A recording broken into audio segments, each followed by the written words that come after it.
ಒಂದು ಹೆಣ್ಣಿನ ಜೀವನ ಪರಿಪೂರ್ಣ ಆಗಬೇಕು ಅಂತಂದರೆ ತಾಯಿ ಆಗಲೇಬೇಕು ಅನ್ನುವಂತಹ ಹಿರಿಯರು ಹೇಳಿರುವಂಥ ಮಾತು ನೆನಪಾಗುತ್ತೆ. ನವಮಾಸಗಳಿಂದನೂ ಸಹ ಒಂದು ತಾಯ್ತನದ ಸುಖಕ್ಕಾಗಿ ಆತುರುತ್ತಿದ್ದಂತಹ ಸ್ಯಾಂಡಲ್ವುಡ್ ಚಿಟ್ಟೆ ಕೊನೆಗೂ ನವರಾತ್ರಿ ಹಬ್ಬದ ಸುಸಂದರ್ಭದಲ್ಲಿ ಒಂದು ಮುದ್ದಾದ ಹೆಣ್ಣು ಮಗುವಿಗೆ ಜನ್ಮ ನೀಡಿದ್ದಾರೆ. ಸದ್ಯ ಈ ಒಂದು ಖುಷಿಯನ್ನು ಒಂದು ನಮ್ಮ ವಿಸ್ತಾರ ನ್ಯೂಸ್ ಜೊತೆ ಜಾಯಿನ್ ಅಂದರೆ ಹಂಚ್ಕೊಳ್ಳೋದಕ್ಕೆ ನಟ ಭುವನ್ ಪುನಣ್ಣ ಹಾಗೇನೆ ಹರ್ಷಿಕಾ ಪೂರ್ಣಚ್ ಅವರು ಜಾಯ್ನ್ ಆಗ್ತಾ ಇದ್ದಾರೆ. ಮೊದಲನೇದಾಗಿ ಇಬ್ಬರಿಗೂ ಸಹ ಕಂಗ್ರ್ಯಾಚುಲೇಷನ್ಸ್. ಆ್ಯಂಡ್ ಆ ಫೀಲ್ ಹೇಗಿದೆ? ತುಂಬ ಖುಷಿ ಇದೆ. ನೀವು ನೋಡ್ಬೋದು ನಮ್ಮ ಮುಖಗಳಲ್ಲಿ ನಿದ್ದೆ ಇಲ್ಲ.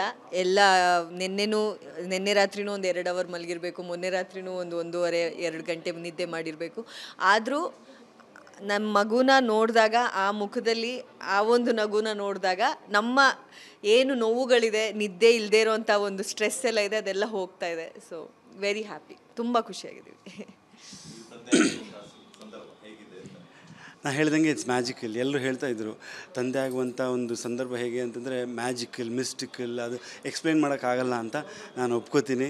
ಅದನ್ನು ಎಕ್ಸ್ಪ್ಲೇನ್ ಮಾಡೋಕ್ಕಾಗಲ್ಲ. ಯಾಕಂತಂದರೆ ಮೊದಲನೇ ಬಾರಿಗೆ ಅದು ಹೊಟ್ಟೆಯಿಂದ ಹೊರಗೆ ಬಂದು ಆ ಪಾಪು ಅಳೋದನ್ನು ನೋಡಿದಾಗ ನಿಜವಾಗ್ಲೂ 9 ತಿಂಗಳು ಇಷ್ಟು ದೊಡ್ಡದೊಂದು ಇದು ಪಾಪು ಹೊಟ್ಟೆಯಲ್ಲಿ ಇತ್ತ, ಇದಕ್ಕೆ ನಾವು ಇಷ್ಟು ದಿವಸ ಆರೈಕೆ ಮಾಡಿದ್ವಾ ಅಂತ ಒಂದು ಆಶ್ಚರ್ಯ ಆಗುತ್ತೆ. ಆಮೇಲೆ ನಮ್ಮ ರಕ್ತವನ್ನು ಹಂಚಿಕೊಂಡು ನಮ್ಮ ಎಲ್ಲವನ್ನು ಹಂಚಿಕೊಂಡು ಹೊರಗೆ ಬಂತು ಅಂತ ಆ ಫೀಲಿಂಗ್ ಇದೆಯಲ್ಲ, ಆ ಯೋಚನೆ ಮಾಡಿದಾಗ ನಿಜವಾಗ್ಲೂ ಅನ್ನುವಂಥ ಶಾಕ್. ನಾವು ಆ್ಯಕ್ಚುಲಿ ಹುಟ್ಟಿ ಅದು 24 ಗಂಟೆವರೆಗೂ ನಾವಿಬ್ಬರು ಇದು ಕನಸ, ಇದು ನಿಜನಾ ಅಂತ ನಾವಿಬ್ಬರು ಅನ್ಕೋತಾ ಇದ್ವಿ. ಸೊ ಐ ಥಿಂಕ್ ಆ ರಿಯಲೈಸೇಷನ್ ಆಗೋದಕ್ಕೆ ನಿಮಗೆ 24 ಗಂಟೆ ಬೇಕು. ನಿಜವಾಗ್ಲೂ ಇದು ನಮ್ಮ ಪಾಪು, ನಮ್ಮಿಬ್ಬರ ಪಾಪು, ಇಬ್ಬರಿಂದ ಹುಟ್ಟಿರುವಂಥ ಪಾಪು ಅಂತ. ಸೊ ಐ ಥಿಂಕ್ ನಾನು ಕೂಡ ಅದೇ ಹೇಳೋದು, ಎಕ್ಸ್ಪ್ಲೇನ್ ಮಾಡೋಕ್ಕಾಗಲ್ಲ, ನೀವೆಲ್ಲ ಎಕ್ಸ್ಪೀರಿಯೆನ್ಸ್ ಮಾಡಬೇಕು ಅಂತ. ಮಗು ಎಷ್ಟೊತ್ತಿಗೆ ಹುಡ್ತು ಅನ್ನುವಂತಹ ಕುತೂಹಲ ಇದೆ. ನವರಾತ್ರಿಯ ಮೊದಲನೇ ದಿನ ಅಕ್ಟೋಬರ್ 3ನೇ ತಾರೀಕು 3 ಗಂಟೆಗೆ 1 ಸೆಕೆಂಡ್ಗೆ 3 ಗಂಟೆಗೆ ಆಚೆ ಬಂದಿರುವಂಥ ನಮ್ಮ ಮಗು ತುಂಬ ವಿಶೇಷ. ನಾವು ನಿಜ ಏನು ಹೇಳೋದು, ಪ್ಲ್ಯಾನ್ ಏನು ಮಾಡಿರಲಿಲ್ಲ, ಹೀಗೆ ಹಾಗೆ ಅಂತ ಏನೂ ಅಂದ್ಕೊಂಡಿರಲಿಲ್ಲ. ನಂಗೆ ಒಂದೇ ಇದ್ದಿದ್ದು ಅಮಾವಾಸ್ಯೆ ದಿನ ಆಗಬಾರ್ದು ಅನ್ನೋದು ಒಂದು. ನನಗೆ ಅತ್ತೆ ಮಾವ ಎಲ್ಲ ಹೇಳ್ತಾಯಿದ್ರು, ಅದೊಂದು ದಿನ ನೋಡ್ಕೊಮ್ಮ ಅಂತ ಹೇಳ್ಕೊಂಡು. ಬಟ್ ದೇವ್ರ ಆಶೀರ್ವಾದ, ಪೇಯ್ನ್ ಶುರುವಾಗಿದ್ದು ಅಮಾವಾಸ್ಯೆ ದಿನ, ಅಕ್ಟೋಬರ್ 2ಕ್ಕೆ ರಾತ್ರಿ ಪೇಯ್ನ್ ಶುರುವಾಯಿತು. ಆಮೇಲೆ ಅದು ಕಮ್ಮಿ ಆಯಿತು.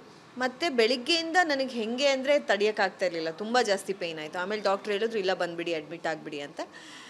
3ನೇ ತಾರೀಕು ಮಧ್ಯಾಹ್ನ 3 ಗಂಟೆಗೆ ನಮ್ಮ ಮನೆಯ ಮಹಾಲಕ್ಷ್ಮಿ ಹುಟ್ಟಿದ್ರು. ಸೊ ಮಗುನ ಫಸ್ಟ್ ಟೈಮು, ಯಾಕಂತಂದರೆ ಆಪ್ರೇಷನ್ ಥಿಯೇಟ್ರಲ್ಲೂ ಸಹ ನೀವೇ ಇದ್ರಿ ಅಂತ ಕೇಳ್ಪಟ್ಟೆ ಡಾಕ್ಟ್ರ್ ಹೇಳ್ತಿರ್ಬೇಕಾದ್ರೆ. ಫಸ್ಟ್ ಟೈಮ್ ಮಗು ಕೈಯಲ್ಲಿ, ಇಷ್ಟು ದಿನ ಹರ್ಷಿಕಾ ಅವರ ಹೊಟ್ಟೆಯಲ್ಲಿತ್ತು, ಸಡನ್ನಾಗಿ ಕೈಯಲ್ಲಿ ಬಂದಾಗ ಆ ಒಂದು ಮೂಮೆಂಟ್ ಹೆಂಗಿತ್ತು ಅಂತ? ನಾನು ಹೇಳ್ದಂಗೆ ಆಶ್ಚರ್ಯ, ತುಂಬ ಆಶ್ಚರ್ಯ. ಅಂದರೆ ನೀರೊಳಗಿದ್ದ ಮಗು ಹೊರಗಡೆ ಬಂದು ಅದು ಹೆಂಗೆ ಅಳ್ತಾ ಇದೆಯೋ, ಅದು ಹೆಂಗೆ ಉಸಿರಾಡ್ತಾ ಇದೆಯೋ ಅನ್ನೋ ಒಂದು ಶಾಕು. ಅದ್ರ ಜೊತೆ ಫಸ್ಟು ಇದು ನನ್ನ ಥರ ಇದೆ, ಅವ್ರ ಥರ ಇದೆ, ಹೆಂಗಿದೆ ಅಂತ ಫೀಚರ್ಸ್ನ ಅಬ್ಸರ್ವ್ ಮಾಡುತ್ತೆ. ಬಿಕಾಸ್ ಆ ರಕ್ತ ಎಲ್ಲ ಆಗಿರುತ್ತಲ್ಲ, ಅದು ಅಷ್ಟು ಗೊತ್ತಾಗಲ್ಲ. ನಾನಂತೂ ಅಬ್ಸರ್ವ್ ಮಾಡ್ತಿದ್ದೆ. ಫಸ್ಟ್ ನೋಡಿದಾಗ ಕೂದಲು ನೋಡಿದಾಗ ಗೊತ್ತಾಯ್ತು ಇದು ಕೂದಲು ನಂದೆ ಅಂತ, ಮೂಗು ನೋಡಿದಾಗ ಗೊತ್ತಾಯ್ತು ನಂದೆ ಅಂತ. ಸೊ ಅದೊಂದು. ಆಮೇಲೆ ನಾ ಕೇಳಿದ್ದೆ, ಪಾಪುಗಳನ್ನ ಅದು ಹೊರಗಡೆ ಬಂದಾದ್ಮೇಲೆ ಉಲ್ಟಾ ಹಿಡ್ಕೊಂಡು ಅದಕ್ಕೆ ಬಡಿತಾರೆ, ಆವಾಗ ಅದು ಅಳೋದು ಅಂತ. ಇದು ಹೊರಗೆ ಬರ್ತಾ ಇದ್ದಂಗೆ ಹಿಡ್ಕೊಂಡು ಹೊರಗೆ ಬಂತೆ, ಅದೊಂದು. ಇದು ಅಳ್ತಾರೆ ಹೊರಗೆ ಬಂತಲ್ವ. ಪ್ಲಸ್ ನಾನು ಅಂದ್ಕೊಂಡಿದ್ದೆ ಮಕ್ಳು ಕೂದಲು ಇರೋದೇ ಇಲ್ಲ ಅಂತ, ಖಾಲಿ ಬೋಳು ಬರ್ತವೆ ಅಂತ. ಇದು ನೋಡಿದ್ರೆ ಫುಲ್ ಕೂದಲು ಇಷ್ಟು ಉದ್ದ. ಇವ್ರು ಹಂಗೆ ಹೇಳೋದು, ಎಲ್ಲ ಮಕ್ಕಳು ಬೋರ್ಡ್ ಇರುತ್ತೆ, ಕೂದಲಿರಲ್ಲ ಅಂತ. ನಾನು ಪ್ರಣೀತನ್ ಪಾಪುನ ಫೋಟೋ ಹಾಕಿದ್ರಲ್ಲ, ತೋರಿಸ್ದೆ, ನೋಡಿ ಪಾಪುಗೆ ಎಷ್ಟು ಕೂದಲಿದೆ ಅಂತ. ಅದೆಷ್ಟು ತಿಂಗಳು ಪಾಪು ಅಂತಂದ್ರೆ, ಇಲ್ಲೇ ಹಾಸ್ಪಿಟಲ್ ಪಾಪು ಅಂತ. ಇವ್ರು ನಂಬದೇ ಇಲ್ಲ ಕೂದಲಿರುತ್ತೆ ಮಗುಗೆ ಅಂತ. ಇವ್ರ ಮಗು ನೋಡಿದಾಗ ನಂಬಿದ್ದು. ನಾನು ಅದನ್ನು ನೋಡಿದಾಗ ಡಾಕ್ಟ್ರನ್ನ ಅಲ್ಲೇ ಕಟ್ ಮಾಡ್ತಿದ್ದೆ. ಆವಾಗ ಕೇಳಿದೆ, ಡಾಕ್ಟ್ರ್ ಇದು ನಾರ್ಮಲ್ ಎಷ್ಟು ಕೂದಲು ಅಂತ. ಆವಾಗ ಡಾಕ್ಟ್ರ್ ಅಂದರು ಹಿಂಗೆ ನೋಡಿದ್ದು ನಿಂದೆ ಅಂತ. ಸೊ ಅದೊಂದಿದ್ದು. ಆ್ಯಂಡ್ ಆಮೇಲೆ ಅದು ಫಸ್ಟ್ ಟೈಮ್ ತೊಗೊಂಡೋಗಿ ಇಟ್ಟರು. ಅದೊಂದು ಇದರಲ್ಲಿ ಬೌಲ್ ಒಳಗಡೆ ಇಡ್ತಾರೆ. ಇಟ್ಬಿಟ್ಟು ಅದಕ್ಕೆ ನೀರೇನೋ ಹಾಕ್ತಾಯಿದ್ರು. ಅದು ಅಳ್ತಾಯಿತ್ತು, ಜೋರಾಗಿ ಅಳ್ತಾಯಿತ್ತು. ಹೋಗಿ ನಾನು ಪ್ರೆಗ್ನೆನ್ಸಿ ಟೈಮಲ್ಲಿ ಮಾತಾಡ್ತಿದ್ದ ರೀತಿಯಲ್ಲಿ ಮಾತಾಡಿದಾಗ ಚುಪ್ಪು ಅಂತ ಕೊಯ್ಟಾಗ್ಬಿಡೋದು ಆ ಪಾಪು, ಸಡನ್ನಾಗಿ ಕೊಯ್ಟಾಗ್ಬಿಡ್ತು. ಸೊ ಐ ಥಿಂಕ್ ಹೊಟ್ಟೆಯಲ್ಲಿರುವಾಗ ಎಲ್ಲ ಹೇಳ್ತಾರಲ್ಲ, ನೀವು ಮಾತಾಡಿದ್ರೆ ಕೇಳಿಸ್ಕೊಳ್ಳುತ್ತೆ ಅಂತ. 100% ಅದು ಕೇಳಿಸ್ಕೊಳ್ಳುತ್ತೆ. ಬಿಕಾಸ್ ಸಡನ್ನಾಗಿ ಅದನ್ನ ವಾಯ್ಸ್ ಕೇಳಿ ನಿಲ್ಲಿಸ್ಬೇಕು ಅಂತಂದರೆ, ಆ ವಿಡಿಯೋ ನನ್ನ ಹತ್ರ ಇದೆ ಆ್ಯಕ್ಚುಲಿ. ಅದು ಹುಟ್ಟಾದ್ಮೇಲೆ ಹೋಗಿ ಇದಕ್ಕೆ ಹೋದಾಗ ಅದು ಕ್ವೈಟ್ ಆಗಿದ್ದು ವಿಡಿಯೋ ನನ್ನ ಹತ್ರ ಇದೆ. So I think it's a magical experience. Crazy. ಹೇಳ್ತಾ ಇದ್ರಿ ಕೂದಲೆಲ್ಲ ನಂತರ ಇದೆ, ಮೂಗೆಲ್ಲ ನಂತರ ಇದೆ ಅಂತ. ಫೈನಲಿ ಸೊ ಮಗು ಹರ್ಷಿಕ್ ಅವ್ರ ಥರ ಇದೆಯಾ, ಭುವನ್ ಅವ್ರ ಥರ ಇದೆಯಾ ಅಂತ ನಾವು ರಿವೀಲ್ ಮಾಡ್ತೀವಿ ಇನ್ನೊಂದು ಕೆಲವೇ ತಿಂಗಳಲ್ಲಿ ಅಲ್ವಾ, 3 ತಿಂಗಳಲ್ಲ. ನಮ್ಗೆ ಗೊತ್ತಾಗ್ತಿಲ್ಲ. ನನ್ನ ಪ್ರಕಾರ ಇವ್ರ ಥರ ಆಗಬೇಕು ಅನ್ನೋದು ನನ್ನ ಆಸೆ. ಮೋಸ್ಟ್ಲಿ ಇವ್ರ ಥರ ಆಗುತ್ತೆ, ಮೋಸ್ಟ್ಲಿ ಇವ್ರ ಥರ ಆಗುತ್ತೆ ಅಂತ ನನಗನ್ಸುತ್ತೆ. ಬಿಕಾಸ್ ಅದು ದಿವಸ ಚೇಂಜ್ ಆಗ್ತಾ ಇದೆ. ಹುಟ್ಟಿದಾಗ ಫಸ್ಟ್ ಡಾಕ್ಟ್ರ್ ಕೂದಲು ಇದೆಲ್ಲ ನೋಡ್ಬಿಟ್ಟು ಓ ಇದು ನಿನ್ನ ಥರ ಅಂದರು. ಆಮೇಲೆ ಅವರೇ ನೆಕ್ಸ್ಟ್ ಡೇ ಚೆಕಪ್ಗೆ ಬಂದಾಗ ಯಾಕೋ ಇದು ಹರ್ಷಿ ಥರ ಕಾಣಿಸ್ತಾ ಇದೆಯಲ್ಲ, ಆ ಥರ ಡೈಲಿ ಅದು ಚೇಂಜ್ ಆಗ್ತಾನೆ ಇದೆ. ಅದು ಕಣ್ಣು ಸ್ವಲ್ಪ ದೊಡ್ಡದಾಗ್ತಾ ಇದೆ, ಬಾಯಿ ಅಗಲಾಗ್ತಾ ಇದೆ, ಆ ಥರ ಚೇಂಜ್ ಆಗ್ತಾ ಹೋಗುತ್ತಲ್ಲ. ಸೊ ಚೇಂಜ್ ಆಗ್ತಾ ಹೋಗುತ್ತೆ. ನನ್ನ ಪ್ರಕಾರ ಇವ್ರ ಥರ ಆಗುತ್ತೆ ಅಂತ ಅನಿಸುತ್ತೆ. ಇವ್ರಿಗೆ ನನ್ನ ಥರ ಆಗುತ್ತೆ ಅನಿಸ್ತಾ ಇದೆ. ಸೊ ನೋಡೋಣ, ನಮ್ಮ ಇಬ್ಬರು ಮಿಕ್ಸ್ ಆಗ್ಬೋದು, ಗೊತ್ತಿಲ್ಲ. ಬಟ್ ನನಗೆ ಇವ್ರ ಥರ ಆಗಬೇಕು. ಬಿಕಾಸ್ ಇವರಲ್ಲಿರೋ ಆ ಗರ್ಲಿ ಫೀಚರ್ಸ್ ಇದೆಯಲ್ಲ, ಆ ಥರ ಬರಬೇಕು. ನಂತರ ಅಂತ ಬರೋದು ಬೇಡ ಅಂತ.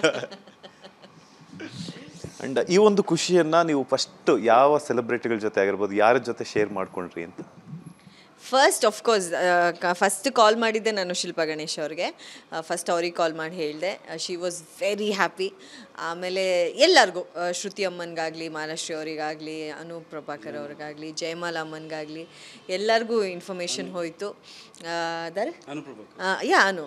ಅವ್ರಿಗೆ ಎಲ್ಲರಿಗೂ ಇನ್ಫಾರ್ಮೇಷನ್ ಹೋಯಿತು. ಆ್ಯಂಡ್ ಎವ್ರಿ ಒನ್ ವ ವೆರಿ ವೆರಿ ಹ್ಯಾಪಿ. ಆಮೇಲೆ ಈಗಷ್ಟೇ ನಮ್ಮದು ಜಸ್ಟ್ ಬೇಬಿ ಶವರ್ ಆಗಿದ್ದರಿಂದ ಪ್ರತಿಯೊಬ್ಬರು ಕಾಯ್ತಾ ಇದ್ರು, ಯಾವಾಗ ಪ್ರಿಯಾಂಕ ಉಪೇಂದ್ರ ಅವರು ಅಷ್ಟೇ, ಮೈ ಗಾಡ್ ಹರ್ಷಿ ನಾನು ಇವಾಗ ನೆನೆಸ್ಕೊಂಡೆ. ಅವರು ನವರಾತ್ರಿ ಪೂಜೆ ಮಾಡ್ತಾರಲ್ಲ, ಅವರು ಕೂಡ ಹರ್ಷಿ ನಾನು ಇವಾಗ ನೆನೆಸ್ಕೊತಾ ಇದ್ದೆ ನಿನ್ನ ಬಗ್ಗೆ. ನಾನು ದೇವಿ ಪೂಜೆ ಮಾಡ್ತಾ ಇದ್ದಾಗ ಅವಳಿಗೆಲ್ಲ ಸುಸೂತ್ರವಾಗಲಿ, ಹೆರಿಗೆ ಚೆನ್ನಾಗಾಗಲಿ ಅಂತ ನೆನೆಸ್ಕೊತಾ ಇದ್ದೆ. ಆಯ್ತಲ್ಲ, ಮನೆಗೆ ಮಹಾಲಕ್ಷ್ಮಿ ಬಂದ್ಲಲ್ಲ ಅಂತ. ಸೊ ಇಡೀ ಇಂಡಸ್ಟ್ರಿ, ನಾನು ಇವಾಗ ಒಬ್ಬೊಬ್ಬರು ಹೆಸರು ಹೇಳ್ತಾ ಹೋದರೆ ಯಾರ್ದಾದ್ರೂ ಮಿಸ್ ಆದರೆ ತಪ್ಪಾಗ್ಬಿಡುತ್ತೆ. ಇಡೀ ಇಂಡಸ್ಟ್ರಿ ಖುಷಿ ಪಟ್ಟಿದೆ. ಎಲ್ಲರೂ ತುಂಬ ಆಶೀರ್ವಾದ ಮಾಡಿದ್ದಾರೆ. ಅಂದರೆ ಇವಾಗ ತಾಯಿ ಆಗ್ತಿದ್ದೀವಿ ಅಂತ ಗೊತ್ತಾದ ಕ್ಷಣ ಸೊ ಗಂಡು ಮಗು ಆಗಬೇಕು ಅಂತ ತಾಯಂದ್ರೆ ಆಸೆ ಪಡ್ತಾರೆ, ಹೆಣ್ಮಗು ಆಗಬೇಕು ಅಂತ ತಂದೆ ಆಗ್ತಿರೋವಂಥವ್ರು ಇಷ್ಟಪಡ್ತಾರೆ. ಸೊ ನೀವು ಯಾವತ್ತಾದರೂ ನನಗೆ ಈ ಪಾಪು ಬೇಕು ಅಂತ ಮಾತಾಡಿದ್ದುಂಟಾ, ಒಂದು ಪ್ಲಾನ್ಸ್ ಅಂತ ಮಾಡ್ಕೊಂಡಿದ್ದುಂಟಾ ಅಂತ? ಖಂಡಿತ ಇಲ್ಲ. ಯಾಕಂದರೆ ಎಂಡ್ ಆಫ್ ದ ಡೇ ನಮ್ಮ ಪಾಪು ನನಗೆ ಏನಂದರೆ, ನನಗೆ ಹೆಣ್ಣು ಪಾಪು ಆಗಲಿ ಗಂಡು ಪಾಪು ಆಗಲಿ ನನ್ನ ಒಳಗಿಂದ ಬರ್ತಾ ಇರೋವಂಥ ಮಗು obviously it is very special ನನಗೆ. ನಾವು ಆ ಥರ ಇಲ್ಲ. ನನ್ನ ಭುವನ್ ಅವರು ಅಷ್ಟೇ, Bhuvan was also like that. ಹುಡುಗ ಆಗಲಿ ಹುಡುಗಿ ಆಗಲಿ ನಮ್ಮ ಮಗು ಅಂತ ಹೇಳ್ಕೊಂಡು ಪ್ರಿಫರೆನ್ಸಸ್ ಅಂತ ನಮಗಿರಲಿಲ್ಲ. ಬಟ್ ನಮಗೆ ಕ್ಯೂರಿಯಾಸಿಟಿ ಇತ್ತು. ಡಾಕ್ಟ್ರ್ ಹತ್ರ ಹೋದಾಗ ನಾವು ಬೇಕು ಅಂತ ಅವನು ಏನು ಮಾಡ್ತಿದ್ದಾನೆ ಡಾಕ್ಟರ್ ಅಂತ ಕೇಳೋದು. ಇಲ್ಲ ಇನ್ನೊಂದು ದಿನ ಹೋಗ್ಬಿಟ್ಟು ನಾನು ಹೇಳಿದೆ ಇಸ್ ಶಿ ಫೈನ್ ಅಂತ. ಡಾಕ್ಟರ್ ಎಷ್ಟು ಸ್ಮಾರ್ಟ್ ಅಂದರೆ ಬಿಟ್ಟು ಕೊಡ್ತಾನೆ ಇರಲಿಲ್ಲ. ಬೇಬಿ ಈಸ್ ಫೈನ್ ಅನ್ನೋರು. ಸೊ ನಮಗೆ ಲಾಸ್ಟ್ ಕೊನೆವರೆಗೂ ಮಗು ಆಚೆ ಬರೋವರೆಗೂ ಕೂಡ ನಮಗೆ ಹುಡುಗನ ಹುಡುಗಿನ ಅಂತ ಗೊತ್ತಿರಲಿಲ್ಲ. ಬಟ್ ಹುಡುಗಿ ಅಂತ ಗೊತ್ತಾದ್ಮೇಲೆ ತುಂಬ ಖುಷಿ. ಏನು ಅಂತಂದರೆ, ವಿಚಿತ್ರವಾದ ವಿಷಯ ಏನು ಅಂತಂದರೆ, ಈ ಶರ್ಟನ್ನು ನಾನು ಪಾಪು ಡೆಲಿವರಿಗೆ ಅಂತ 1 ತಿಂಗಳು ಮುಂಚೆನೇ ಆರ್ಡರ್ ಮಾಡಿದ್ದು. 2 ಶರ್ಟು 2 ಟಿ ಶರ್ಟ್ ಆರ್ಡರ್ ಮಾಡಿದ್ದೆ. ಅದು ಯಾಕೋ ಏನೋ ಗೊತ್ತಿಲ್ಲ, ನಾನು ಆರ್ಡ್ರ್ ಮಾಡಿರೋ 4 ಶರ್ಟ್ಗಳೆಲ್ಲವೂ ಪಿಂಕೆ ಆರ್ಡ್ರ್ ಮಾಡಿದ್ದು. ನಾನು ನಿನ್ನೆ ಇವತ್ತು ಹಾಕೋಬೇಕಲ್ಲ, ತೆಗೆದು ಏನೋ ಇಸ್ತ್ರಿ ಮಾಡೋಣ ಅಂತೇನೋ ತೆಗೆದು ನೋಡ್ತೀನಿ, ಪಿಂಕ್ ಆರ್ಡ್ರ್ ಮಾಡಿದ್ನಲ್ಲ ನಾನು. ಪಿಂಕ್ ಗರ್ಲ್ ಹುಡುಗಿ ಕಲರ್ ಅಲ್ವಾ, ಆ ಥರ ಆಶ್ಚರ್ಯ. ಅಂದರೆ ಜಗತ್ತು ಡಿಸೈಡ್ ಮಾಡಿ ಎಲ್ಲ ಮಾಡಿ ಇಟ್ಟಿತ್ತು, ನಾವು ಅದನ್ನು ಹಾಕ್ಕೊಂಡು ಬಂದ್ವಿ ಅಷ್ಟೇ. ಸೊ ಆ ಥರ ಕೆಲವೊಂದು ಆಶ್ಚರ್ಯಕರ ವಿಷಯಗಳು ನಡೆದಿದೆ ನಮ್ಮಿದ್ರಲ್ಲಿ. ನವರಾತ್ರಿ ಹಬ್ಬದ ಸಂದರ್ಭದಲ್ಲಿ ಪಾಪು ಹುಟ್ಟಿರೋದ್ರಿಂದ ಒಂದಷ್ಟು ಜನ ಇವಾಗ ನಿಮ್ಮ ಹಿರಿಯರೇ ಆಗಿರ್ಬೋದು ಅಥವಾ ಫ್ರೆಂಡ್ ಸರ್ಕಲ್ ಆಗಿರ್ಬೋದು, ಓ ದೇವಿನೇ ಬಂದಿದ್ದಾರೆ, ಸೊ ಅದು ಬೆಳಗಿನ ಜಾವ ಮುಂಜಾನೆ ಅಂತಂದರೆ ದೇವಿನೇ ದರ್ಶನ ಕೊಟ್ಟಿದ್ದಾರೆ ಅಂತ ಹೇಳ್ಬಿಟ್ಟು ಫೀಲ್ ಇರುತ್ತೆ. ಸೊ ನೇಮ್ ವಿಷಯಕ್ಕೆ ಬರೋದಾದರೆ, ಹೆಸರಿನ ವಿಷಯಕ್ಕೆ ಬರೋದಾದರೆ, ಯಾರಾದರೂ ಒಂದಷ್ಟು ಹೆಸರುಗಳನ್ನ ಸಜೆಸ್ಟ್ ಮಾಡಿದಾರಾ, ಅಥವಾ ನೀವು ಪೆಟ್ ನೇಮಿಂದ ಏನಂತ ಕರಿತೀರಾ ಅಂತ? ನಮ್ಮ ಫ್ಯಾಮ್ಲಿಯಲ್ಲಿ ಒಬ್ಬೊಬ್ಬರು ಒಂದೊಂದು ಥರ ಕರೀತಾರೆ. ನಮ್ಮ ಮಾವ ಅವರ ಮೊಮ್ಮಗಳನ್ನು ಚುಪ್ಪಕ್ಕ ಅಂತ ಕರೀತಾರೆ, ನಮ್ಮ ಅತ್ತೆ ಗೊಂಬಚ್ಚಿ ಅಂತಾರೆ. ಆ ಥರ ಒಬ್ಬೊಬ್ಬರು ಒಂದೊಂದು ಥರ. ನನಗೆ ರಾಜ್ಕುಮಾರಿ ಅವಳು, ತಂದೆಗೆ ಕುಕಿ ಅಂತ ಇವರೊಂದು ಪೆಟ್ ನೇಮ್ ಇಟ್ಬಿಟ್ಟಿದ್ದಾರೆ. ಹಾಗೆ ಒಬ್ಬೊಬ್ಬರು ಒಂದೊಂದು ಹೆಸರು ಇಟ್ಬಿಟ್ಟಿದ್ದಾರೆ ಪಾಪುಗೆ ಆಲ್ರೆಡಿ. ಬಟ್ ನಾವು ಇನ್ನೂ ಅದೇ ಸಮಯ ಇದೆಲ್ಲ ಡೇಟ್ ಎಲ್ಲ ನೋಡಿ ಅರ್ಚಕರ ಹತ್ರ ಕೇಳಬೇಕಲ್ವ ಯಾವ ಹೆಸರು ಅಕ್ಷರದಿಂದ ಹೆಸರು ಬರಬೇಕು ಅಂತ. ಆಮೇಲೆ ನಮ್ಮ ಕೊಡವ ಸಂಪ್ರದಾಯದಲ್ಲಿ ಒಂದು ತೊಟ್ಟು ಹೆಸರು ಇರುತ್ತೆ. ಅಂದರೆ ಈಗ ನನಗೆ ನನ್ನ ತಂದೆ ಹೆಸರು ಹರ್ಷಿಕಾ ಪೂರ್ಣಚ ಅಂತ ಬಂತು. ಬಟ್ ಕೆಲವರಿಗೆ ತೊಟ್ಟು ಹೆಸರು ಒಂದು ಬರುತ್ತೆ. ಅಂದರೆ ಕಾವೇರಮ್ಮ ಅಂತ ಇರ್ಬೋದು, ಇಲ್ಲ ನಮ್ಮದು ಅತ್ತೆ ಹೆಸರು ಗೌರಮ್ಮ ಅಂತ ಇರ್ಬೋದು. ಆ ಥರ ಒಂದೊಂದು ತೊಟ್ಟು ಹೆಸರು ಅಂತ ಇರುತ್ತೆ. ಸೊ ಆ ಹೆಸರನ್ನು ನಾವು ಯಾವ ಅಕ್ಷರದಿಂದ ಇಡ್ತೀವಿ ಅನ್ನೋದು ಮ್ಯಾಟ್ರ್ ಆಗುತ್ತೆ. ಸೊ ಅದೆಲ್ಲ ಆಮೇಲೆ ಈಗ ನಮಗೆ ಗೊತ್ತಿಲ್ಲ ಯಾವ ರಾಶಿ ನಕ್ಷತ್ರ ಅದೆಲ್ಲ ನಾವು ತಿಳ್ಕೊಬೇಕು. ಅದೇನೂ ಆಗಿಲ್ಲ ಈಗ ಸದ್ಯಕ್ಕೆ. ಅದೆಲ್ಲ ತಿಳ್ಕೊಂಡ್ಮೇಲೆ ಒಂದೊಳ್ಳೆ ಹೆಸರು ಖಂಡಿತ ಇಡಬೇಕು. ಬಟ್ ನೀವು ಹೇಳ್ದಂಗೆ ತುಂಬ ಜನ ಹೇಳಿದ್ದಾರೆ ದೇವಿ ಹೆಸರಿಡಿ, ಯಾಕಂದರೆ ದೇವಿನೇ ಹುಟ್ಟು ಬಂದಿರೋದು ಅಂತ ನೋಡಬೇಕು. ನೀವು ಕುಕ್ಕಿ ಅಂತ ಕರೆದಾಗೆಲ್ಲ ನಾವು ಮಗು ಯಾವ ಥರ ರಿಯಾಕ್ಟ್ ಆಗುತ್ತೆ? ಕುಕ್ಕಿ ಅಂತ ಕರೆದಾಗ ಅದು ನನ್ನ ಸ್ಟೇರ್ ಮಾಡುತ್ತೆ, ಹಿಂಗೆ ಅದೇನೋ ಒಂಥರ ಹಿಂಗೆ ಮಾಡ್ಕೊಂಡು ನೋಡ್ತಾ ಇರುತ್ತೆ. ಇವನೇನು ಇಷ್ಟು ಕೆಡದಾಗಿರೋ ಹೆಸರು ಇಟ್ಟಿದ್ದಾನೆ ಅಂತ ಏನೋ ಗೊತ್ತಿಲ್ಲ, ಹಿಂಗೆ ನೋಡುತ್ತೆ. ಅದು ಇನ್ನು ಸ್ವಲ್ಪ ದೊಡ್ಡದಾದ್ಮೇಲೆ ನೋಡ್ಬೇಕು. ಅದಕ್ಕೆ ಇಷ್ಟ ಆಗಿಲ್ಲ ಅಂತಂದರೆ ಬೇರೆನ ಕರಿತೀನಿ. ಸದ್ಯ ಕುಕ್ಕಿ ಅಂತ ಕರಿತೀನಿ, ನೋಡೋಣ. ಅದು ಸ್ವಲ್ಪ ಹಿಂಗೆ ನೋಡ್ತಾ ಇರುತ್ತೆ. ಸೊ ಮೇ ಬಿ ಇನ್ನೊಂದು 3-4 ತಿಂಗಳಲ್ಲಿ ಗೊತ್ತಾಗುತ್ತೆ ಅದಕ್ಕೆ ಇಷ್ಟ ಇದೆಯೋ ಇಲ್ವೋ ಅಂತ. ಆಮೇಲೆ ಅಲ್ಲಿ ಚೇಂಜ್ ನೋಡೋಣ. ಮಗುವಿನ ಆ್ಯಕ್ಟಿವಿಟೀಸ್ ನೋಡಬೇಕಾದ್ರೆ ನಿಮ್ಮ ಒಂದು ಬಾಲ್ಯ ನೆನಪಾಗ್ತಾ ಇರುತ್ತೆ. ಸೊ ನಾನು ಚಿಕ್ಕವನಾಗಿದ್ದಾಗ ಈ ಥರ ಮಾಡ್ತಿದ್ನ ಅಂತ ಹೇಳ್ಬಿಟ್ಟು. ಸೊ ಮಗು ತುಂಟಾಟ ಮಾಡೋದು ಹರ್ಷಿಕಾ ಅವ್ರ ಥರನ ಭುವನ್ ಥರನ? ಏನು ತುಂಟಾಟ ಮಾಡೋಷ್ಟು ಆಗಿಲ್ಲ, 3 ದಿನ ಆಗಿದ್ದು ನನ್ನ ಪಾಪುಗೆ. ಅದು ಬರೀ ಕೋಪ ಮಾತ್ರ ಅಪ್ಪಂದು, ಅದು ಮಾತ್ರ ನನಗೆ ಗೊತ್ತಾಗ್ತಾ ಇದೆ. ಅಂದ್ಕೊಂಡು ಅಳ್ತಾಳೆ, ಕೈಯೆಲ್ಲ ಹಿಂಗಿಟ್ಕೊಂಡು ರೆಡ್ ಆಗಿಬಿಡುತ್ತೆ ಮುಖ ಎಲ್ಲ. ಅದು ಮಾತ್ರ ಅಪ್ಪನ ಕೋಪ, ಅದೊಂದೇ ನನಗೆ ಕಾಣಿಸ್ತಿರೋದು. ಬೇರೆ ತುಂಟಾಟ ಅನ್ನೋದು ಅಂದರೆ ಸಮ್ಟೈಮ್ಸ್ ಇಟ್ಸ್ ವೆರಿ ಮ್ಯಾಜಿಕಲ್. ಅವ್ರು ಹೇಳ್ದಂಗೆ ಅದು ಹಾಲು ಕುಡಿಬೇಕಾದ್ರೆ ನನ್ನೇ ನೋಡುತ್ತೆ. ಏನಕ್ಕೆ ನೋಡ್ತಾ ಇದೆ? ನಾನು ಕೇಳೋದು, ಏನಮ್ಮ ಏನು ನೋಡ್ತಾ ಇದೆಯಾ, ಏನು ಅಂದರೆ ಕ್ವೆಶ್ಚನ್ ನಿನಗೆ, ನೀನಾ ನನ್ನಮ್ಮ, ನೀನಾ ನನ್ನ 9 ತಿಂಗಳು ಒಳಗಡೆ ಇಟ್ಟಿದ್ದು ಅಂತೆಲ್ಲ ಹೇಳ್ತಾ ಇದ್ದಾಗ ಇವ್ರು ಆ ಕಡೆ ಪಾಸ್ ಆದರೆ ಇವ್ರು ಸ್ಮೆಲ್ ಬಂದರೆ ನಿಲ್ಲಿಸ್ಬಿಡುತ್ತೆ ಸ್ಮೆಲ್ಗೇನೆ. ಸೊ ಮಕ್ಕಳು ಅಂತ ನಾವು ಹೇಳ್ತೀವಿ, ಅವ್ರಿಗೆಲ್ಲ ಗೊತ್ತಾಗ್ತಾ ಇರುತ್ತೆ. ಅದಕ್ಕೆ ದೇವರು ಅಂತ ಅನ್ನೋದು, ಹೊಟ್ಟೆಲಿರೋ ದೇವರು ಅಂತಲ್ವ, ಎಲ್ಲ ಗೊತ್ತಾಗ್ತಿರುತ್ತೆ ನಮಗೆ. ಅದೇ ದಿವಸದಿಂದ ದಿವಸಕ್ಕೆ ಹೊಸ ವಿಷಯಗಳನ್ನು ಕಲಿತಾ ಇದ್ದೀವಿ, ಹೊಸ ವಿಷಯಗಳನ್ನು ನೋಡ್ತಾ ಇದ್ದೀವಿ. ನಾವು ನಂಬಲಾರದಂಥ ಕೆಲವೊಂದು ವಿಷಯಗಳನ್ನು ನಾವು ನೋಡಿ ಆ ಪಾಪುವಿಂದ ಕಲಿತಾ ಇದ್ದೀವಿ. ಸೊ ಹೋಗ್ತಾ ದೇವರು ಅಂತಾರಲ್ಲ, ಏನಕ್ಕೆ ಅಂತ ಇವಾಗ ಗೊತ್ತಾಗ್ತಾ ಇದೆ. ಅದು ನ್ಯಾಚುರಲಿ ಪೇಷನ್ಸ್ ತಂದುಬಿಡುತ್ತೆ. ನನಗೆ ನಿಜ ನನಗೆ ಗೊತ್ತಿರಲಿಲ್ಲ ನನ್ನ ಲೈಫ್ ನನಗಿಷ್ಟು ಪೇಷನ್ಸ್ ಇದೆ ಅಂತ ನನಗೆ ಗೊತ್ತಿರಲಿಲ್ಲ. ನಾನು ರಾತ್ರಿ ನಿದ್ದೆ ಇಲ್ಲದೆ ನನಗೆ ಸರ್ವೈವ್ ಮಾಡ್ಬೋದು ಅಂತ ನನಗೆ ಗೊತ್ತಿರಲಿಲ್ಲ. ಶೂಟಿಂಗ್ ಎಲ್ಲ ಇದ್ದಾಗ ಡೇ ಆ್ಯಂಡ್ ನೈಟ್ ಶೂಟ್ ಮಾಡಿ ನೆಕ್ಸ್ಟ್ ಡೇ ಮತ್ತೆ ಬಂದುಬಿಡಿ ಬೆಳಿಗ್ಗೆ ಅಂದರೆ ಎಷ್ಟು ಕೋಪ ಬರೋದು ಅಂದರೆ 2 ಗಂಟೆವರೆಗೂ ಶೂಟ್ ಮಾಡಿದ್ದೀವಿ, ಮತ್ತೆ 6 ಗಂಟೆಗೆ ಬರೋಕ್ಕೆ ಹೇಳ್ತೀರಾ, ನಿದ್ದೆ ಮಾಡೋದು ಬೇಡವಾ, ಮುಖ ಎಲ್ಲ ಊದ್ಕೊಬಿಡುತ್ತೆ, ಹೆಂಗೆ ಬರೋದು ಶೂಟಿಂಗ್ಗೆ ಅಂತ ಜಗಳ ಮಾಡ್ತಾಯಿದ್ವಿ ನಾವು ಪ್ರೊಡಕ್ಷನ್ ಮ್ಯಾನೇಜರ್ಸ್ ಹತ್ರ. ಇವಾಗ ನನ್ನ ಮಗು ಎಬ್ಬಿಸ್ತಾ ಇದೆ ನನ್ನನ್ನು ಪ್ರತಿ 1 ಗಂಟೆಗೆ. ಬಟ್ ಆ ಕೋಪ ಅನ್ನೋದು ಬರ್ತಾ ಇಲ್ಲ, ಅಲ್ಲೊಂದು ಪ್ರೀತಿ ಬರ್ತಾ ಇದೆ. ನನ್ನ ಮಗುಗೆ ಹಸ್ದಿದೆ ನಾನು ಹಾಲು ಕೊಡಬೇಕು ಅಂತ. So it's a very different feeling. ಎಲ್ಲ ತಾಯಂದರು ಯಾರ್ಯಾರು ನೋಡ್ತಾ ಇದ್ದೀರಾ ಖಂಡಿತ ನೀವೆಲ್ಲ ಕನೆಕ್ಟ್ ಮಾಡ್ಕೊತೀರಾ. ನಿಮಗೆ ನಾನು ಏನು ಹೇಳ್ತಾ ಇದ್ದೀನಿ ಗೊತ್ತಾಗ್ತಿದೆ. It is a beautiful feeling. ತಂದೆಗೂ ಅಷ್ಟೇ, ತಂದೆ ತಾಯಿ ಅಂತ ಏನಕ್ಕೆ ಹೇಳ್ತಾರೆ, ಏನಕ್ಕೆ ಅಷ್ಟು ರೆಸ್ಪೆಕ್ಟ್ ಕೊಡ್ತಾರೆ ಅಂದರೆ ಈ ಒಂದು ಕಾರಣಕ್ಕೇ. ಇದುವರೆಗೂ ಯಾರೆಲ್ಲ ಸೆಲೆಬ್ರಿಟಿಗಳು ಬಂದು ಮಗುನ ನೋಡ್ಕೊಂಡು ಹೋಗಿದ್ದಾರೆ?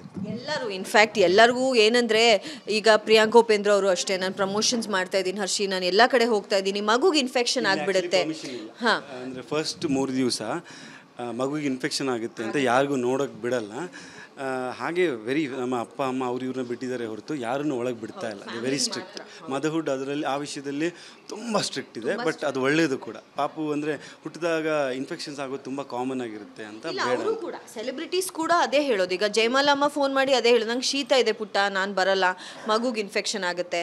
ಶಿಲ್ಪಾ ಮ್ಯಾಮು ಅದೇ ಹೇಳಿದ್ರು. ಗಣೇಶ್ ಸರ್ ಟ್ರಾವೆಲ್ ಮಾಡ್ತಾ ಇದ್ದಾರೆ, ಮೈಸೂರಲ್ಲಿದ್ದಾರೆ, ಅವರು ತುಂಬ ಜನರನ್ನ ಮೀಟ್ ಮಾಡ್ತಿರ್ತಾರೆ. ಸೊ ಈ ಸಮಯದಲ್ಲಿ ಬರೋದು ತಪ್ಪಾಗುತ್ತೆ ಅಂತ ಹೇಳಿ, ಸೊ ಅವರು ಅಷ್ಟು ಕೇರ್ ಮಾಡಬೇಕಾದ್ರೆ ನಾವು ಅದಕ್ಕೆ ಯಾರನ್ನೂ ಫೋರ್ಸ್ ಬಟ್ ಎಲ್ಲರೂ ಮನೆಗೆ ಬರ್ತಾರೆ ಈಗ ಪಾಪುನ ನೋಡೋಕ್ಕೆ. ಸೊ ನೆಕ್ಸ್ಟ್ ಕೂರ್ಗಲ್ಲಿ ಎಲ್ಲ ಬಾಣಂತನದೆಲ್ಲ ಪ್ಲಾನ್ ಮಾಡ್ಕೊಂಡಿದ್ದೀರಾ? ಸೊ ಯಾವ ರೀತಿಯ ಟಿಪ್ಸನ್ನು ಪಡ್ಕೊಂಡಿದ್ದೀರಾ? ಒಂದು ಕಡೆ ಕೂರ್ಗ್ ಸಂಪ್ರದಾಯನೇ ಬೇರೆ, ಬೆಂಗಳೂರು ವೆದರೇ ಬೇರೆ, ಸೊ ಎಲ್ಲ ಚೇಂಜಸ್ ಇರುತ್ತೆ. ಆಗಲೇ ಹೇಳ್ತಾ ಇದ್ರಿ ನಿಮ್ಮ ಅತ್ತೆಯವರೆಲ್ಲ ಜೈಲ್ ಅಂತ ಹೇಳ್ಬಿಟ್ಟು, ಸೊ ಜೈಲ್ಗೆ ಹೋಗಿ ರೆಡಿ ಇದ್ದೀರಾ? ಮತ್ತೆ ನನಗಿಲ್ಲ ಹಾಸ್ಪಿಟ್ಲಲ್ಲಿ ಕೊಡ್ತಾ ಇರೋ ಊಟ ನೋಡ್ಬಿಟ್ಟು ತಿನ್ನು ಬರೀ 3 ದಿನ ಅಷ್ಟೇ, ಆಮೇಲೆ ತೊಗೊಂಡೋಗ್ಬಿಟ್ಟು ನಿಂಗೆ ಇದೆಲ್ಲ ಏನೂ ಇಲ್ಲ ಅಂತ ಹೇಳ್ತಾ ಇದ್ರು. ಅಂದರೆ ಆ ಮಟ್ಟಕ್ಕೆ ಬಾಣಂತನದ ಟ್ರೀಟ್ಮೆಂಟ್ ಇರುತ್ತೆ ನಮ್ಮಲ್ಲಿ. ಸೊ ನಾನು ಐ ಆಮ್ ಪ್ರಿಪೇರ್ಡ್. ಈಗ ಹಾಸ್ಪಿಟ್ಲಲ್ಲಿ ಏನು ಹೇಳೋದು, ಆರಾಮಾಗಿದ್ದೆ, ಏನು ಫುಡ್ ಕೊಡ್ತಾಯಿದ್ರು ಡಾಕ್ಟರ್ ಡಯಟಿಷಿಯನ್ ಪ್ರಕಾರ. ಬಟ್ ಅಲ್ಲಿ ಬಾಣಂತನದ್ದು ಏನು ಕೇರ್ ಮಾಡ್ತಾರೆ ಅದನ್ನು ಖಂಡಿತ ಫಾಲೋ ಮಾಡಿ. ಸೊಪ್ಪಿನ ಜ್ಯೂಸ್ಗಳು ಹೇಳ್ದಂಗೆ ಹಲವಾರು ಸೊಪ್ಪುಗಳ ಜ್ಯೂಸ್ಗಳು ಕೊಡ್ತಾರೆ. ಅನ್ನ, ತುಪ್ಪ, ಪೆಪ್ಪರ್ದು ಒಂದು ರಸಮ್ ಮಾಡ್ತಾರೆ, ಅದ್ರ ಜೊತೆ ಒಂದು ಶಾರ್ಟ್ ಬ್ರ್ಯಾಂಡಿ, ಇಷ್ಟೇ. ಅದು ಬಿಟ್ಟು ಇವರಿಗೆ ಇನ್ನೊಂದು ಸುಮಾರು ದಿವಸ ಬೇರೆ ಏನೂ ಇಲ್ಲ, ಕರಗಿಸ್ಬಿಡ್ತಾರೆ. ನಮ್ಮ ಇದರಲ್ಲಿ ಅದ್ರ ಜೊತೆ ಈ ಒಲೆ ಕಾಯಿಸಿ ನೀರು ಬಿಸಿ ಮಾಡಿಸಿ ಎಣ್ಣೆ ಹಾಕಿ ಸ್ನಾನ ಮಾಡಿಸಿ ಆ ಒಲೆಯಲ್ಲೇ ಇವ್ರ ಬೆನ್ನನ್ನು ಶಾಖ ಕೊಟ್ಟು ಆ ಫ್ಯಾಟನ್ನೆಲ್ಲ ಕರಗಿಸುವಂಥ ಕೆಲವು ವಿಧಾನಗಳೆಲ್ಲ ಇದೆ ಅಲ್ಲಿ. ಸೊ ಅದನ್ನೆಲ್ಲ ಮಾಡಿಸಿ ರೆಡಿ ಮಾಡ್ತಾರೆ. ಸೊ ನೀವು ನೋಡಿದ್ರೆ ಎಸ್ಪೆಷಲಿ ನಮ್ಮೂರಲ್ಲಂತೂ ಕೊಡಗಲ್ಲಿ ನಿಮಗೆ ತುಂಬ ಡುಮ್ಮೀರು ಕಾಣಿಸಲ್ಲ, ಕಡಿಮೆ. ಅಂದರೆ ಒಂಥರ ಬಾಡಿಯೆಲ್ಲ ಲೂಸ್ ಆಗಿರುವಂಥವ್ರನ್ನ ಕಾಣಿಸಲ್ಲ. ಯಾಕೆಂತಂದರೆ ನಮ್ಮ ಬಾಣಂತನದ ಆರೈಕೆ ತುಂಬ ಜೋರಾಗಿರುತ್ತೆ ಕೂರ್ಗಲ್ಲಿ. ನೀವು ಹೇಳ್ತಾ ಇದ್ರೆ ಒಂದಷ್ಟು ಸೊಪ್ಪಿನ ಜ್ಯೂಸು ಹಾಗೆ ಬ್ರ್ಯಾಂಡಿ ಎಲ್ಲ ಕೊಡ್ತಾರೆ, ಅದು ಮಗುಗೂ ಕೊಡ್ತಾರಾ ಅಂತ ನಂಗೆ ಡೌಟ್ ಇದೆ. ತಾಯಿ ಹಾಲಲ್ಲಿ ಹೋಗುತ್ತಲ್ಲ. ಮಗುಗೆ ಏನು ಕೊಡಲ್ಲ, ಮಗುಗೆ ತಾಯಿ ಹಾಲು ಬಿಟ್ಟು ಏನು ಕೊಡಲ್ಲ. ನಾವು ಕೂಡ 6 ತಿಂಗಳವರೆಗೂ ನಾವು ಅದೇ ಪ್ಲ್ಯಾನ್ ಮಾಡಿರೋದು, ತಾಯಿ ಹಾಲು ಬಿಟ್ಟು ಮಗುಗೆ ಏನೂ ಇಲ್ಲ. ಅದಾದಮೇಲೆ ಮೆತ್ತಿಗೆ ಸೆಮಿ ಸಾಲಿಡ್ ಶುರು ಮಾಡ್ತಾರೆ. ಅದು ಕೂಡ ಹಿರಿಯರು ಹೆಂಗೆ ಪ್ಲ್ಯಾನ್ ಮಾಡ್ತಾರೆ ಅದ್ರ ಮೇಲೆ. ನಾವು ಏನಕ್ಕೂ ಇವಾಗ ಇದು ಮಾಡ್ತಾರೆ, ಇವಾಗ ತಾಯಿ ಹಾಲು ಅಷ್ಟೆ. ಫೈನಲಿ ನಿಮ್ಮ ಅಭಿಮಾನಿಗಳಿಗಾಗಿರ್ಬೋದು, ಸ್ಯಾಂಡಲ್ವುಡ್ ಸಿನಿ ಪ್ರೇಕ್ಷಕರಿಗೆ ಏನು ಹೇಳಕ್ಕೆ ಇಷ್ಟಪಡ್ತೀರಾ? ನಾವು ಹೇಳೋದಿಷ್ಟೇ, ನಿಮ್ಮೆಲ್ಲರ ಆಶೀರ್ವಾದ. ನಾನು ಭುವನ್ ಅವರು ನಾವು ಸಿನಿಮಾ ರಂಗಕ್ಕೆ ಬಂದಾಗ್ಲಿಂದನೂ ನೀವು ನಮ್ಮನ್ನು ಯಾವ ರೀತಿ ಪ್ರೋತ್ಸಾಹ ಕೊಟ್ಟಿದ್ದೀರಾ ಅಂದರೆ, ನಿಮ್ಮ ಮನೆ ಮಕ್ಕಳ ಥರ ನಮಗೆ ಪ್ರೀತಿ ಕೊಟ್ಟಿದ್ದೀರಾ. ನಮ್ಮ ಪ್ರತಿ ಸಿನಿಮಾ ರಿಲೀಸಲ್ಲೂ, ನಮ್ಮ ಪ್ರತಿ ಏನೇ ಕಾರ್ಯಕ್ರಮ ನಾವು ಮಾಡಿದ್ರು, ನಮ್ಮ ಮದುವೆ ಆಗಲಿ, ನಮ್ಮ ಒಂದು ಪ್ರೆಗ್ನೆನ್ಸಿ ರಿವೀಲ್ ಆಗಲಿ, ಏನೇ ಕಾರ್ಯಕ್ರಮ ಇದ್ದರೂ, ಅದು ಯಾವುದೇ ಒಂದು ಶುಭ ಸಂದರ್ಭ ಆದರೂ ಅದನ್ನು ನಿಮ್ಮ ಮನೆಯ ಕಾರ್ಯಕ್ರಮ ಅನ್ನೋ ರೀತಿ ನಮಗೆ ಪ್ರೀತಿ ಕೊಟ್ಟಿದ್ದೀರಾ. ಈಗ ನಮ್ಮ ಮನೆಗೆ ಒಂದು ಪುಟ್ಟ ಮಹಾಲಕ್ಷ್ಮಿ ಬಂದಿದ್ದಾಳೆ. ಸೊ ಆ ಮಹಾಲಕ್ಷ್ಮಿಗೂ ನಿಮ್ಮ ಪ್ರೀತಿ, ನಿಮ್ಮ ಆಶೀರ್ವಾದ, ಮನೇಲಿ ಇರೋ ಹಿರಿಯರೆಲ್ಲ ದಯವಿಟ್ಟು ನಿಮ್ಮ ಆಶೀರ್ವಾದ ಮಾಡಿ. ನೀವು ಮನಸ್ಸಲ್ಲಿ ಅಂದ್ಕೊಂಡ್ರೆ ನಿಮ್ಮ ಮಗುಗೆ ಒಳ್ಳೇದಾಗಲಿ ಅಂತ ನೀವು ಮನಸ್ಸಲ್ಲಿ ಅಂದ್ಕೊಂಡ್ರೆ ನಮ್ಮ ಮಗುಗೆ ತುಂಬ ಒಳ್ಳೇದಾಗುತ್ತಂತೆ. ಆ ಥರ ಮನಸ್ಸಲ್ಲಿ ಅಂದ್ಕೊಳ್ಳಿ ಅಂತ ಕೇಳ್ಕೊತೀನಿ. Thank you. ಸೇಮ್ ಅಂದರೆ ಈಗ ಯಾರ್ಯಾರು ನೋಡ್ತಾ ಇದ್ದೀರೋ ದಯವಿಟ್ಟು ನಿಮ್ಮ ಮನಸ್ಸಲ್ಲಿ ನೀವು ಪರೋಕ್ಷವಾಗಿ ಇಲ್ಲಿ ಬಂದು ನಮ್ಮ ಪಾಪವನ್ನು ಭೇಟಿ ಮಾಡಿ ಅದಕ್ಕೆ ಆಶೀರ್ವಾದ ಕೊಡೋಕೆ ಆಗಲಿಕ್ಕಿಲ್ಲ. ಆದರೆ ಯಾರ್ಯಾರು ಇದನ್ನು ನೋಡ್ತಾ ಇದ್ದೀರೋ ದಯವಿಟ್ಟು ನಿಮ್ಮ ಮನಸ್ಸಲ್ಲಿ ನಮ್ಮ ಪಾಪುಗೆ ನಮ್ಮ ಪ್ರೀತಿಯ ಆಶೀರ್ವಾದವನ್ನು ಕೊಡಿ ಅಂತ ಬೇಡ್ಕೊತೀನಿ. ಇನ್ನೊಂದು ಕ್ವಶನ್ ಇದೆ, ಮರ್ತೋಗ್ಬಿಟ್ಟೆ. ನಾನು ಬಂದ ತಕ್ಷಣ ನಿಮ್ಗೆ ಅನ್ಸುತ್ತೆ ನನ್ನ ಮಗ ಬರೀ ಪೋಲಿ ಕ್ವಶನ್ಗಳಿಗೆ ಕೇಳ್ತೇನೆ. ಸೊ ನೆಕ್ಸ್ಟ್ ಒಂದೇ ಮಗು ಅಂತ ಅನ್ಕೊಂಡೆ, ನೆಕ್ಸ್ಟ್ ಏನಾದರೂ ಪ್ಲಾನ್ ಮಾಡ್ಕೊಂಡಿದ್ದೀರಾ ಅಂತ? ನಿಜವಾಗ್ಲೂ ಈ ಪ್ರಶ್ನೆ ಇವಾಗ ಕೇಳ್ತಾ ಇದ್ದೀರಾ. ಯಾವ ಮಟ್ಟದಲ್ಲಿ ನಾನು ಈಗ ಕೂತಿದ್ದೀನಿ ಅಂತ ಹೇಳಿದ್ರೆ 3 ದಿನ ಆಗಿದೆ. ಎಲ್ಲ ಹೆತ್ತ ತಾಯಂದ್ರಿಗೆ ಈ ಒಂದು ಎಕ್ಸ್ಪೀರಿಯನ್ಸ್ ಇರುತ್ತೆ. ನಡೆಯೋಕ್ಕಾಗಲ್ಲ, ಎದ್ದೊಳಕ್ಕಾಗಲ್ಲ, ಕೂತ್ಕೊಂಡ್ಮೇಲೆ ಎದ್ದೊಳಕ್ಕಾಗಲ್ಲ, ಅಷ್ಟು ಪೇಯ್ನ್ ಇರುತ್ತೆ. ಸೊ ಆ ಒಂದು ಪೇಯ್ನಲ್ಲಿ ಈಗ ಸದ್ಯಕ್ಕಿದ್ದೀನಿ. ಈಗ ಸದ್ಯಕ್ಕೆ ಬೇರೆ ಯೋಚನೆ ಇಲ್ಲ. ಈಗ ಸದ್ಯಕ್ಕೆ ನನ್ನ ಮಗು, ನನ್ನ ಏನು ಮಗಳಿದ್ದಾಳೆ ಅವಳ ಆರೈಕೆ ನನ್ನ ಫಸ್ಟ್ ಪ್ರಯಾರಿಟಿ. ಮಿಕ್ಕಿದ್ದು ನೋಡೋಣ ಆಮೇಲೆ. ನೀವೇನಾದ್ರು ಥಿಂಕ್ ಮಾಡಿದ್ದೀರಾ ಅಂತ ನೆಕ್ಸ್ಟ್ ಇನ್ನೊಂದು ಪಾಪು ಬೇಕು ಅಂತ? ಒಂದಂತೂ ಅಲ್ಲ, ಒಂದು ಮಾತ್ರ ಅಲ್ಲ, ಇನ್ನೂ ಇರುತ್ತೆ. Let's look forward to it ಅಷ್ಟೇ. ಬಟ್ ಇವಾಗ ಬೇಡ, ಇವಾಗ ಹೇಳಿದ್ರೆ ಇವಾಗಲೇ ಟೆನ್ಷನಲ್ಲಿದ್ದಾರೆ, ಬೇಡ, ನೆಕ್ಸ್ಟ್ ನೋಡೋಣ, ಟೈಮ್ ನೋಡ್ಕೊಂಡು ಹೇಳೋಣ ಅಂತ. And anyway thank you so much. ಇಷ್ಟೊತ್ತು ನೀವು ಒಂದಷ್ಟು ಮಾಹಿತಿಯನ್ನು ಹಾಗೆಯೇ ಪಾಪು ಬಗ್ಗೆ ಒಂದಷ್ಟು ವಿಷಯಗಳನ್ನು ತಿಳಿಸ್ಕೊಟ್ಟಿದ್ದಕ್ಕೆ ಮತ್ತೊಮ್ಮೆ ನಮ್ಮ ವಿಸ್ತಾರ ನ್ಯೂಸ್ ಕಡೆಯಿಂದ ಒಳ್ಳೆಯದಾಗಲಿ. All the best and congratulations. Thank you so much. ನಿಮಗೂ ಕೂಡ ವಿಸ್ತಾರ ವಾಹಿನಿಯ ಎಲ್ಲ ವೀಕ್ಷಕರಿಗೂ ನಮ್ಮ ತುಂಬ ಹೃದಯದ ಧನ್ಯವಾದಗಳು. ಯಾಕೆಂತಂದರೆ ಇಲ್ಲಿವರೆಗೂ ನಾವು ಮಾಡಿದ್ದಕ್ಕೆಲ್ಲ ತುಂಬ ಸಪೋರ್ಟ್ ಮಾಡಿದ್ದೀರಿ. ಹೀಗೆ ನಾನು ಆಗಲೇ ಕೇಳ್ಕೊಂಡಾಗೆ ದಯವಿಟ್ಟು ನಿಮ್ಮ ಆಶೀರ್ವಾದವನ್ನು ಇವ್ರಿಗೂ ನಮ್ಮ ಪಾಪಗೂ ನಿಮ್ಮ ಮನಸ್ಸಿಂದ ಪ್ರೀತಿ. Thank you. Thank you. ಇದಿಷ್ಟು ನಟ ಭುವನ್ ಪುನ್ನಣ್ಣ ಹಾಗೆಯೇ ಹರ್ಷಿಕಾ ಪೂರ್ಣಚ್ಚ ಅವರ ಒಂದು ಹ್ಯಾಪಿಯೆಸ್ಟ್ ಮೂಮೆಂಟ್ಸ್ನ ಒಂದಷ್ಟು ಮಾತು. ಕ್ಯಾಮರಾ ಪರ್ಸನ್ ಗಿರೀಶ್ ಜೊತೆ ಮಂಜುನಾಥ್ ಶ್ರೀನಿವಾಸ್, ವಿಸ್ತಾರ ನ್ಯೂಸ್, ಬೆಂಗಳೂರು.